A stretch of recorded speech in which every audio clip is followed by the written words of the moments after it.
Bonjour à tous et enchanté de faire votre connaissance.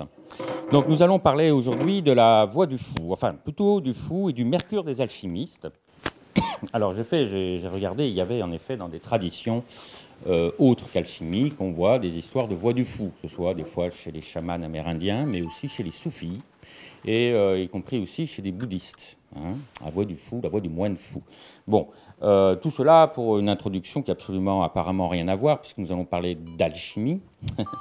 Eh bien, dans cette alchimie, force est de constater que le fou a une certaine place, contrairement à ce que l'on pourrait croire, à savoir que les alchimistes travaillent essentiellement à travers une matière allégorique ou pas, ça c'est une histoire de voie, de pratique, mais à travers une matière qu'ils nomment le mercure, et qui est l'agent principal du grand œuvre, pour pas dire l'unique agent du grand œuvre, si on en croit Al-Jabir ou Geber, qui est qualifié le mercure, que dans son grand œuvre, le mercure seul suffit. Alors, comprenez que ce mercure, on le surnomme le fou et le pèlerin du grand œuvre. Voilà, c'est ce qui fait un petit peu la raison de ce titre et du sujet de cette conférence.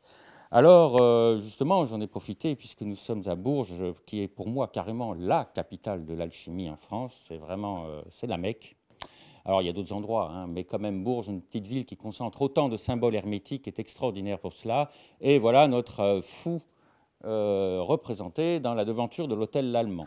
Alors, je tiens à dire qu'il y aura une visite lundi, ça sera le Palais Jacques-Cœur. Hélas, le Palais L'Allemand sera fermé le lundi. Voilà. Alors, le Palais Jacques-Cœur est aussi hermétique, ne vous inquiétez pas.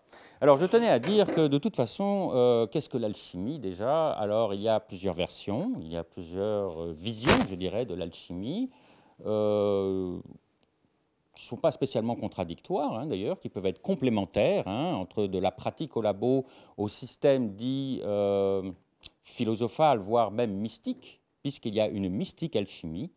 Sachez d'ailleurs, le mot mystique n'est pas un mot employé au hasard. Le mot mystique, comme l'hermétisme, qui est l'école de laquelle découle l'alchimie, sont des enseignements qui nous viennent des écoles des mystères. C'est pour ça que j'emploie le terme mystique.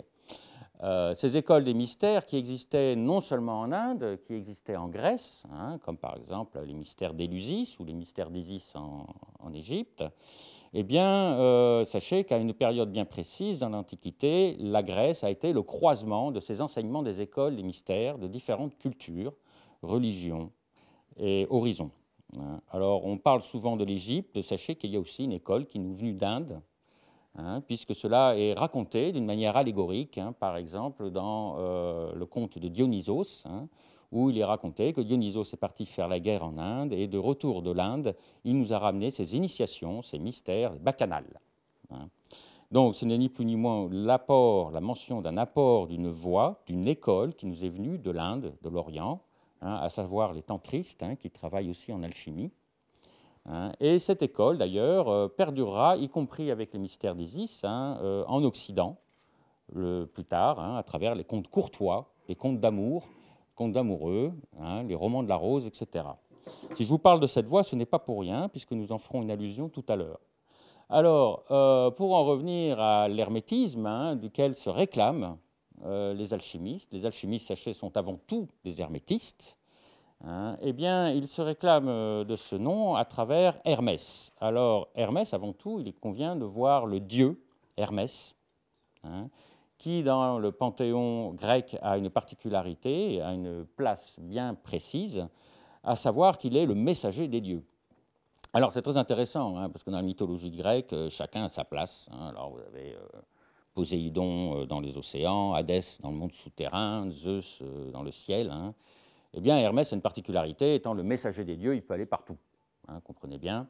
Il a cette capacité de pouvoir être autant dans le ciel, sur la terre aussi, il fait l'intermédiaire avec les êtres humains et les divinités, mais il peut aller même en enfer. D'ailleurs, on verra que des fois, certains aspects de notre fou, on a certains fous qui ont un aspect un peu diabolique. C'est le fou qui descend dans le monde souterrain. Bon, c'est une allégorie.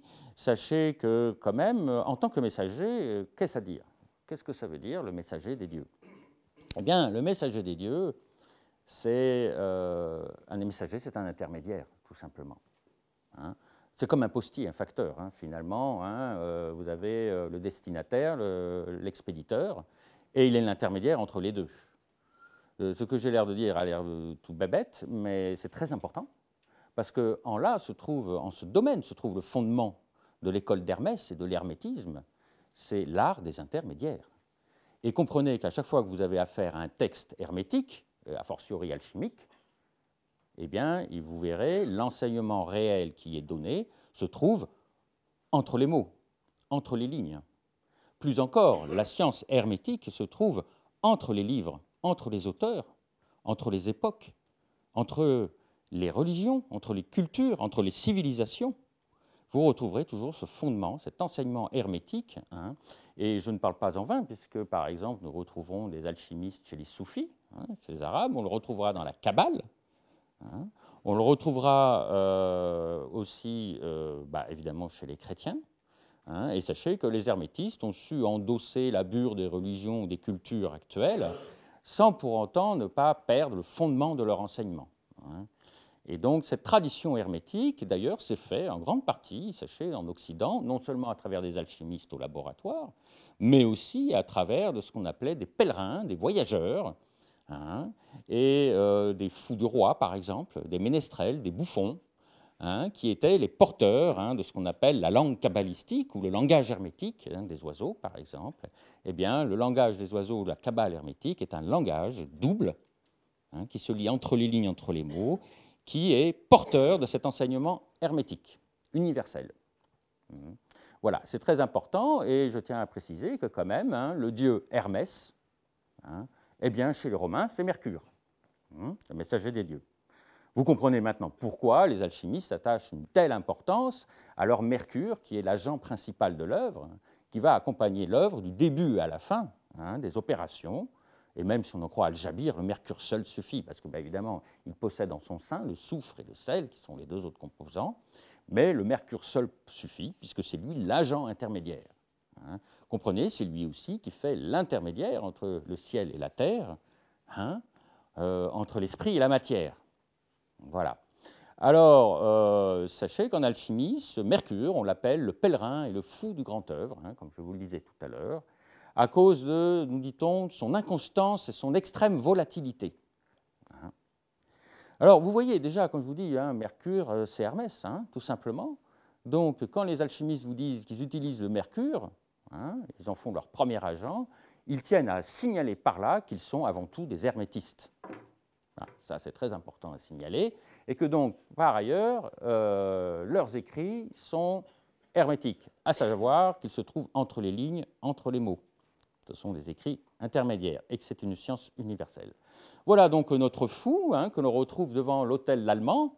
Eh bien, vous comprenez d'entrée, quand vous voyez une demeure de ce style, avec ce genre de sculpture, que vous êtes accueilli dans une demeure hermétique, puisqu'il s'agit du dieu Hermès, qui est représenté là. Le fou, hein, si on aurait un doute, les ailes sur le casque, hein, sont là pour nous le représenter dans sa tradition, hein, comme Mercure. Bon, évidemment, hein, il n'y a que le buste qui sort. S'il avait les pieds, il aurait certainement des ailes aux sandales, hein, comme il est représenté traditionnellement. Hein. Ce porteur, hein, je dirais, quelque part, normalement aussi, des fois, on le représente avec un caducée, ce qui n'est pas le cas ici. Il est intéressant de noter, d'ailleurs, à ce propos, qu'on voit qu'il tient, hein, dans la main, hein, un chien. Vous voyez, hein, c'est bien un chien. Alors, sachez que le chien, un peu comme le singe d'ailleurs, qu'on verra dans l'hôtel Jacqueur, est un symbole animalier, hein, de Mercure. Hein. Fulcanelli d'ailleurs en parle longuement à ce sujet, et il nous dit d'ailleurs qu'on retrouve des fois des... alors j'en ai pas trouvé, j'en ai cherché, j'en ai déjà vu, mais j'en ai pas retrouvé sur Internet, hein, des caducées cynocéphales, hein, donc à tête de chien. Donc le chien est bien le représentant du mercure, et c'est pour nous le préciser, hein, pour nous le rappeler. Alors un des fondements, puisqu'on parle de l'alchimie, on parle du mercure, on parle donc d'Hermès, et donc un des fondements de l'hermétisme se base sur le fait que l'homme est un microcosme fait à l'image du macrocosme, hein, comprenez, de l'univers. Donc en fait, les hermétistes considèrent que nous sommes un petit peu comme un univers en modèle réduit, si vous voulez, hein, et peut-être même un peu inversé, puisque tout ce qui est infiniment grand se retrouve dans l'infiniment petit. Alors ça pose déjà comme prorata deux pratiques qui se retrouvent dans deux voies en alchimie, une qui peut être en externe, mais qui pose déjà une pratique aussi interne, puisque finalement, des fois, on surnomme le laboratoire comme un microcosme, on le décrit comme un microcosme, ce qui est déjà une forme de laboratoire, qui est notre être personnel. Alors c'est intéressant ce que je vous dis là, parce que par rapport à cette sculpture, qu'est-ce que nous voyons? Un petit bonhomme là-dessous, là. Bah oui, qu'est-ce qu'il fait là, celui-là là, Alors, ce petit bonhomme, eh bien, ce n'est rien d'autre que le microcosme par rapport au macrocosme. Voyez-vous? Voilà. Donc, en fait, nous avons notre alchimiste qui essaye d'incarner dans son microcosme le macrocosme. Parce que le but de l'alchimiste, c'est d'arriver, de mettre au diapason du macrocosme ce qu'il est lui-même.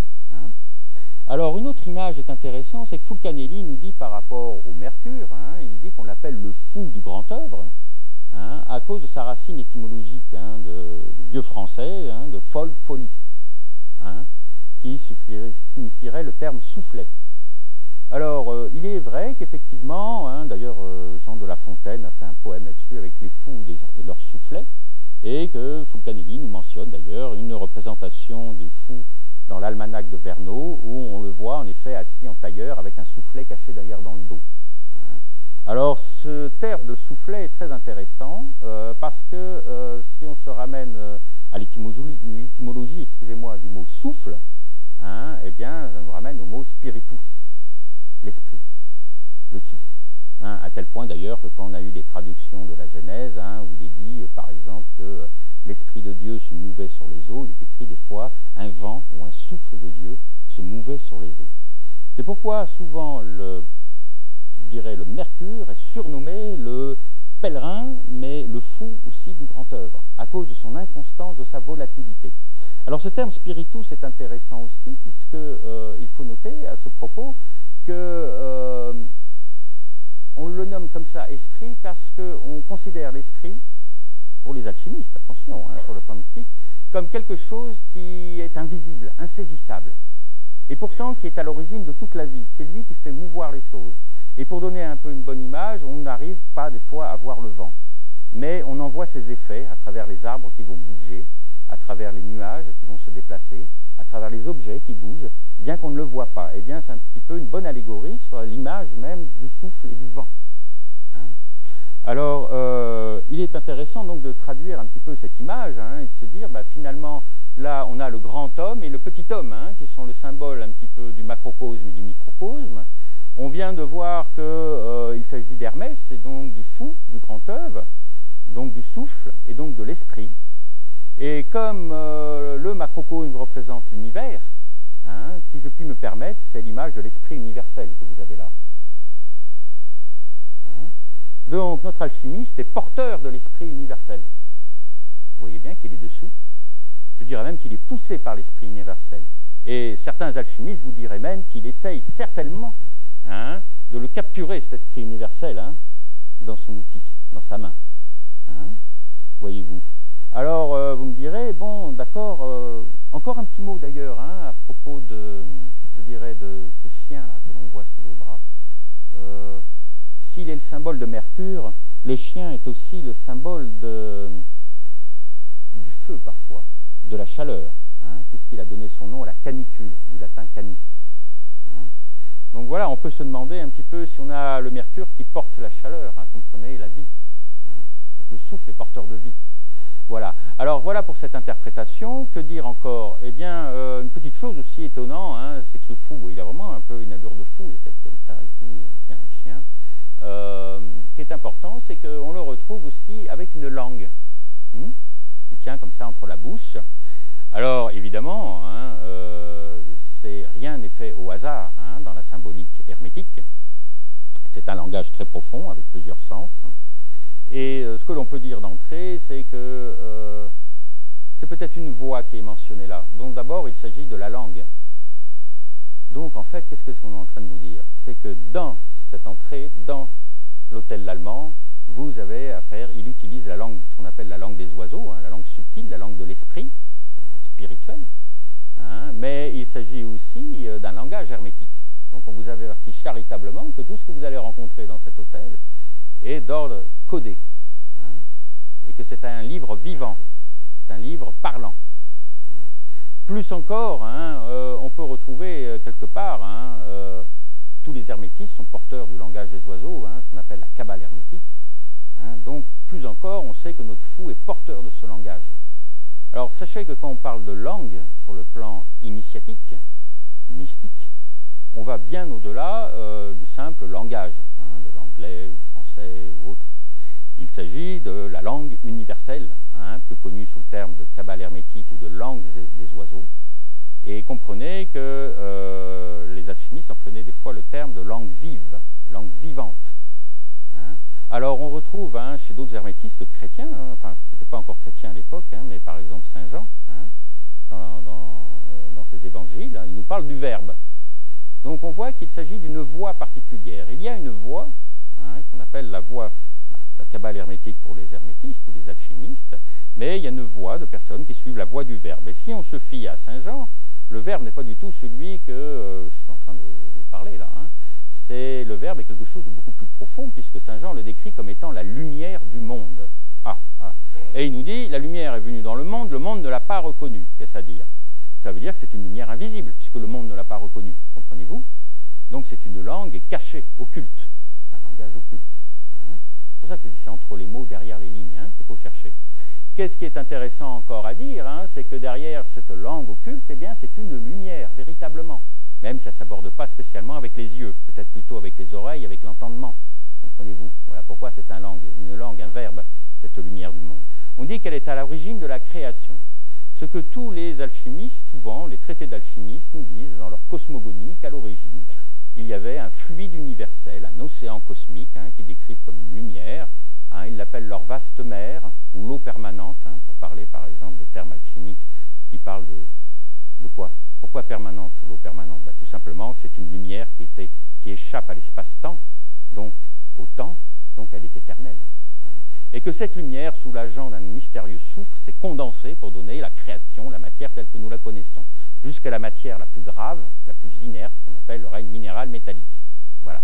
Donc, qu'est-ce à dire encore, hein, cette petite digression est très importante, c'est-à-dire que cette lumière, Saint Jean l'appelle le Verbe, qui est au départ de la création.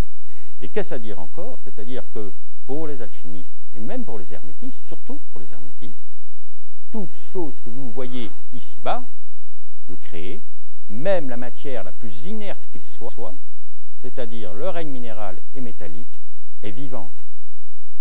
C'est une lumière condensée. Les alchimistes vous font souvent l'image, vous donnent l'image d'une eau gelée.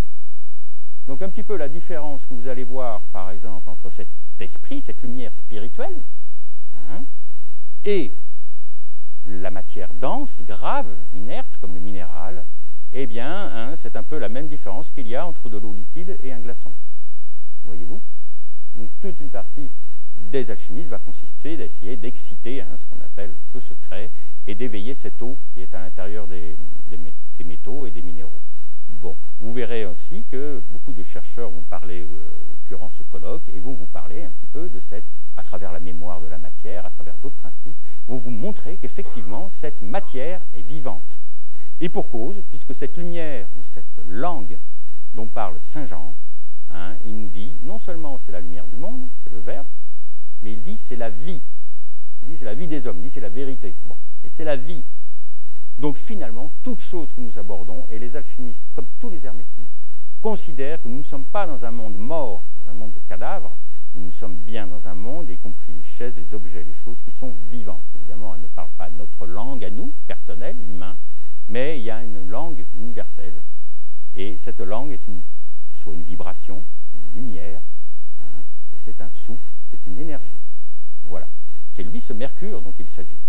Alors, ce qui est intéressant aussi à dire, hein, c'est que quel est donc cet étrange Mercure, hein, puisqu'il porte la langue un peu quelque part, et même plus que cela. Hein, je vous disais que souvent le fou vient de folis, qui voulait dire souffle. Or, quand Saint Jean nous parle de la lumière du monde, hein, il nous dit c'est le Verbe. Or, qu'est-ce qui porte le Verbe, si ce n'est le souffle? Voyez-vous? Donc le souffle est porteur du Verbe, hein, de la même manière, hein, que l'on pourrait dire quelque part qu'il est porteur de lumière. Donc notre Hermès, notre fou, est le porteur de lumière, hein, plus connu d'ailleurs chez les hermétistes sous la forme de l'étoile du matin. Comprenez-vous? Donc souvent quand vous verrez des symboles de porteurs de lumière, de l'étoile du matin, des porte-lampes, n'est-ce pas, vous aurez une petite allusion à ce porteur de lumière qui n'est rien d'autre qu'Hermès. Alors on le représente de deux manières, hein, puisque c'est l'étoile qui n'a rien à voir avec l'étoile Mercure, hein, puisqu'il s'agit de Vénus, qui se présente le matin sous la forme de Vénus Luciférus et le soir sous la forme de Vénus Hespérus, à savoir l'étoile des mages, hein, qui a conduit les trois mages au berceau du Sauveur, excusez-moi. Comprenez par là les trois rois mages qui représentent les trois œuvres de l'alchimie. Eh bien, notre Mercure est bien celui-là qui se présente au départ de l'œuvre sous son aspect immature, hein, sous la forme de l'étoile du matin, et on l'appelle l'émeraude des philosophes, hein, Esmeralda, hein, Esmeralda en espagnol, hein, donc Hermès, hein, et le soir c'est l'étoile du berger. Voilà pour ce qui est un petit peu de cette voie, et on voit que donc notre personnage est un porteur de verbe, un porteur de lumière. Hein, à savoir, d'ailleurs, je pense que je dois avoir d'autres images.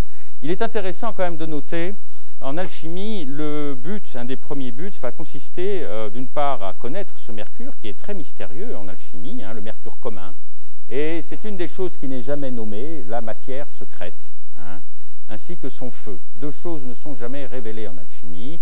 Or, la matière, on l'appelle le mercure, c'est le dissolvant secret.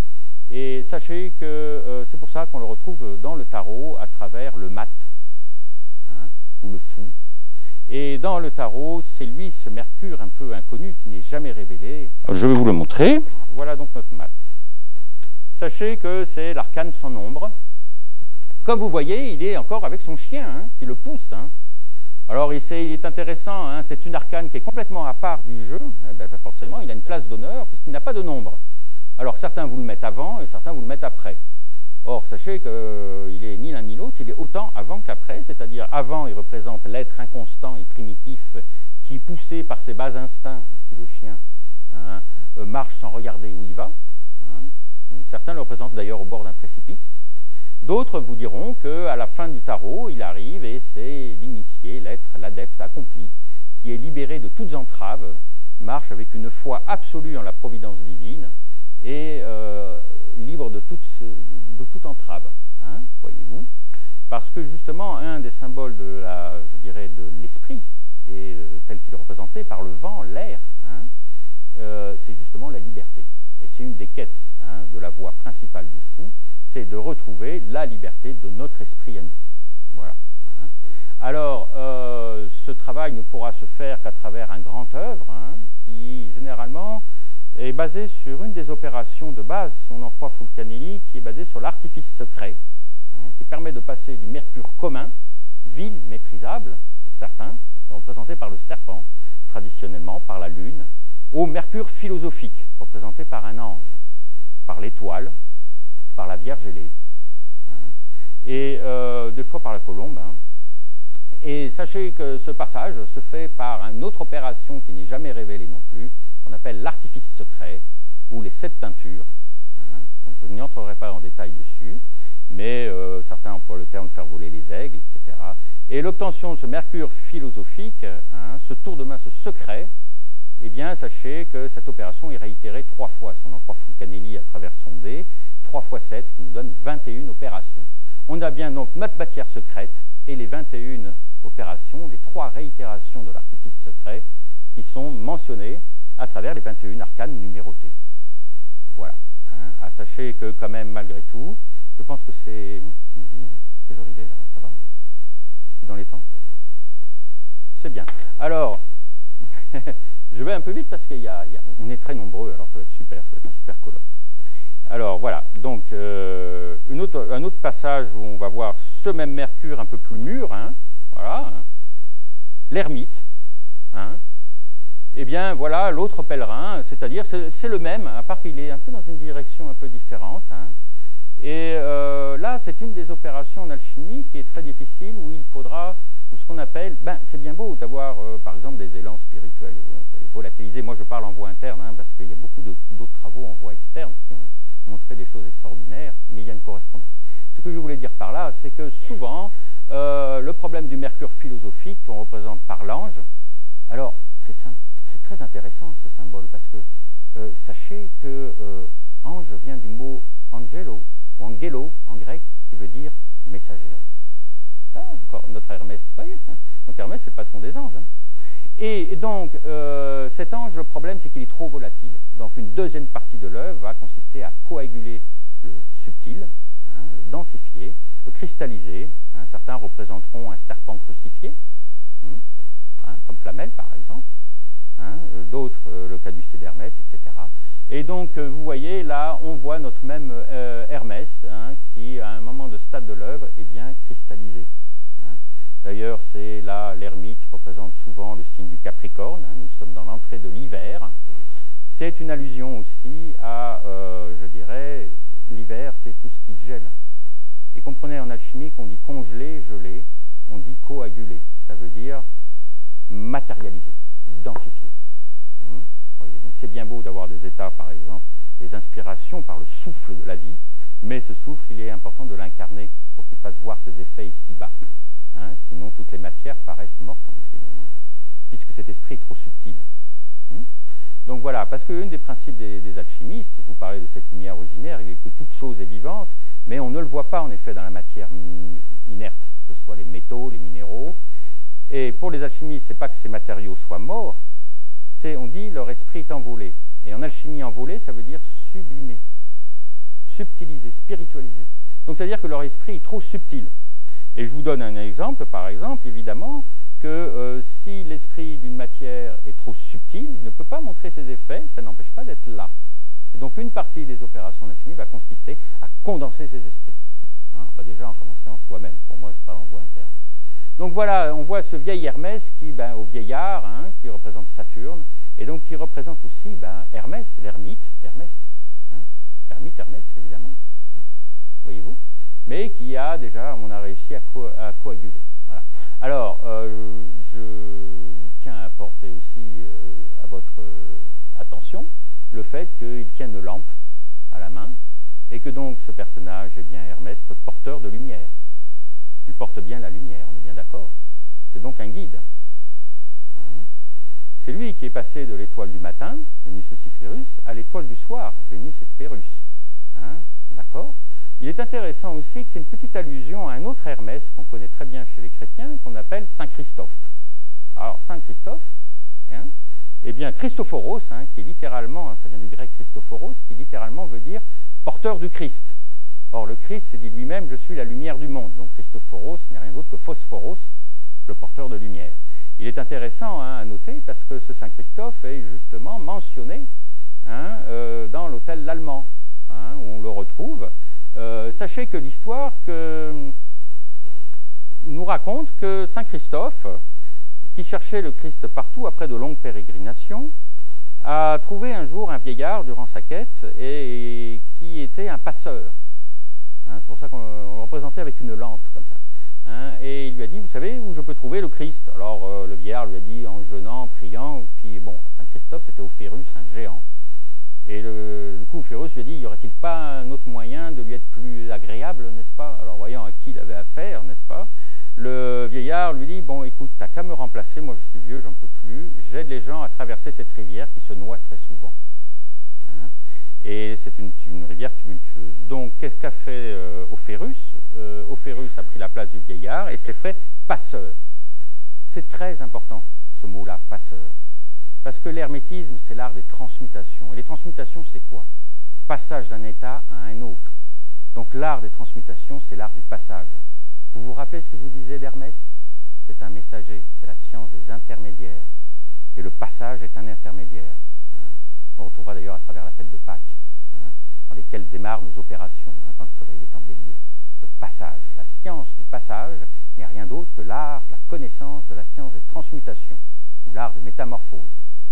Car on passe d'un état à un autre. Donc en fait, il se fait passeur, Hein, et au bout d'un moment, de plusieurs années, un jour, en pleine nuit, alors qu'une tempête fait rage et que l'eau bouillonne et des torrents tumultueux arrivent, on cogne à sa porte, presque à lui défoncer la porte en plein milieu de la nuit, et il se réveille avec sa lampe.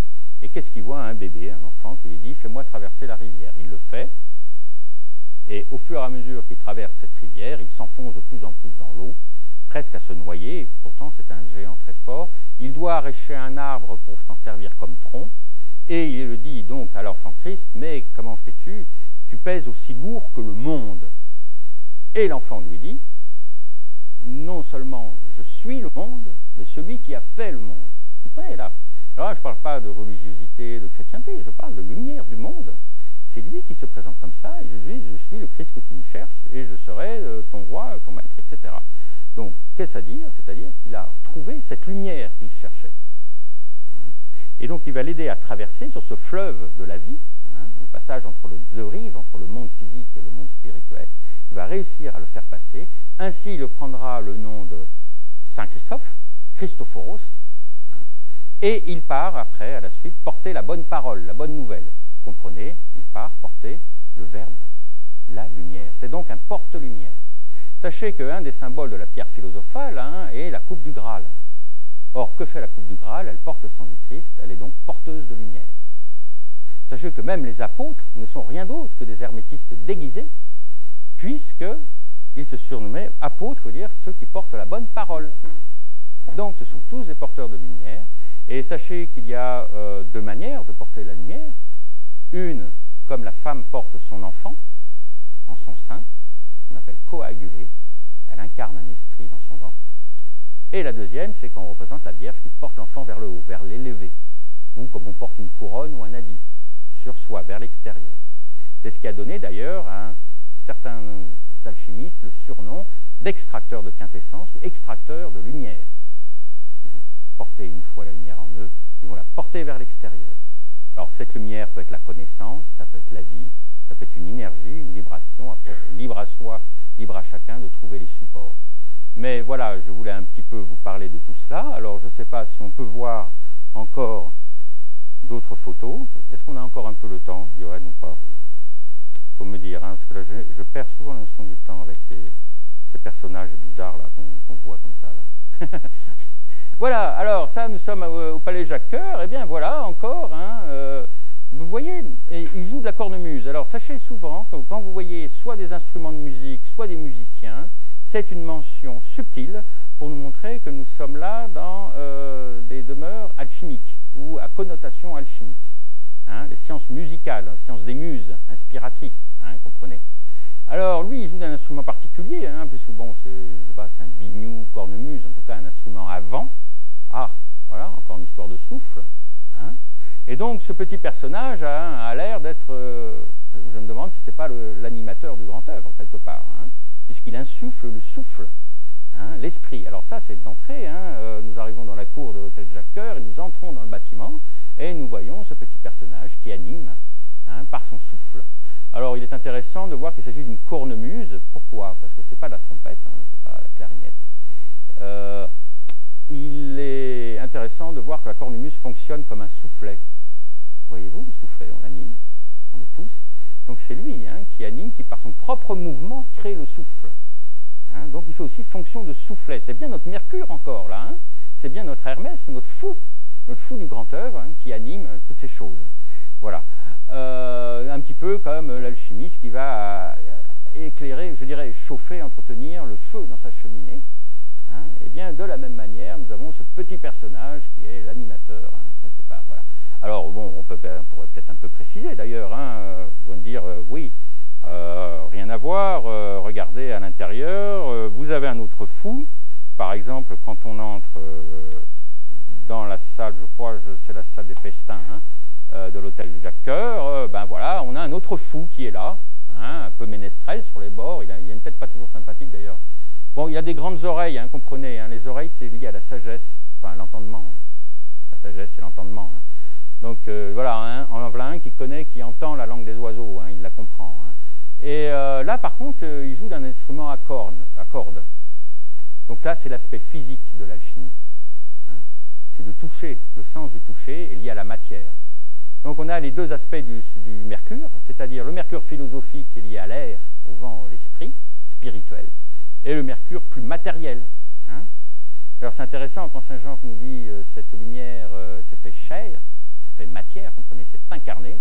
Hein, eh bien, comprenez, quand il nous dit c'est la vie des hommes, il s'agit tout simplement de notre vitalité biologique. Alors vous allez me dire, mais oui, bah oui, là où se trouvent nos pires instincts, nos pulsions, hein, les instincts les pires, ceux qui nous poussent à voler, piller, tuer, à faire des bêtises, quoi. Ben, enfin, ces simples pulsions primitives, eh bien, sachez que toute la sagesse se trouve là. C'est là que se trouve la lumière qui luit dans les ténèbres du corps. Et comprenez que c'est là que se trouve une sagesse incroyable que l'alchimiste va essayer de retrouver en étant l'extracteur de lumière, en libérant cette lumière des ténèbres du corps. Qu'est-ce à dire, en effet, cette vitalité? Eh bien, c'est elle qui gère en nous-mêmes notre respiration, notre circulation du sang, les battements du cœur, qui gère les aliments, qui les assimile, qui rejette tout ce qui est indésirable, qui renouvelle les cellules. Et croyez-moi que s'il fallait se servir de notre intelligence, à nous, humains, tellement cultivés et tellement supérieurs, pour pouvoir s'occuper de ça, on serait mort depuis longtemps. Hein. Si on devait penser à battre son cœur et penser à respirer la nuit pendant qu'on dort, eh bien, sachez que c'est cette intelligence, cette lumière, hein, que porte le mercure, que l'alchimiste va essayer de retrouver en se faisant l'extracteur de lumière, c'est-à-dire en nettoyant ses ombres de l'ignorance, il va essayer de faire remonter à sa conscience cette connaissance. Sachez que cette sagesse qui gère tous nos corps n'est rien d'autre que la sagesse universelle, puisque nous sommes un mini-univers et un microcosme fait à l'image du macrocosme. Donc, il est des fois inutile d'aller chercher dans tout l'univers la sagesse.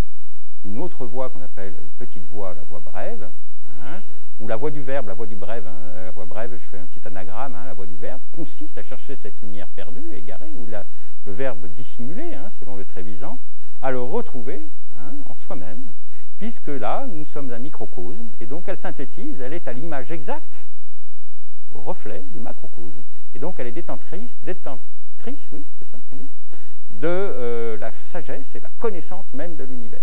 Voilà, une des quêtes, entre autres, hein, pour ceux qui suivent la voie du verbe, ou la petite voie, hein, qu'on appelle la voie brève. Voilà. Je pense que c'est bon. Voilà, donc je tiens à conclure là-dessus, sur cette petite voie, hein, ceux qui savent entendre leur petite voix à l'intérieur, des fois, hein, cette voie brève.